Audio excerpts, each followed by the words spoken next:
గురు పౌర్ణమి రోజున వేదవ్యాసుడు పుట్టాడని మీలో ఎంత మందికి తెలుసు? చాలా మంది గురు పౌర్ణమి రోజున సాయిబాబా గుడికి వెళ్లి పూజలు చేస్తారు.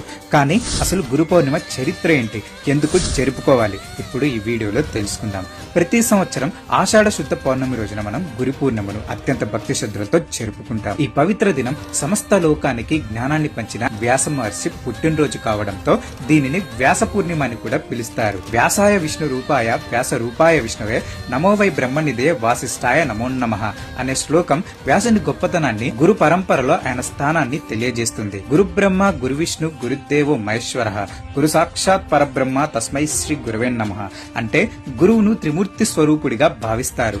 బ్రహ్మలా మనలో జ్ఞానాన్ని పుట్టించి, విష్ణువుల ఆ జ్ఞానాన్ని రక్షించి, శివుళ్ళ అజ్ఞానాన్ని తొలగించి, మానవతా విలువలు మరియు సద్గుణ సంపన్నతను ఎలా పొందాలో నేర్పేవాడే గురువు.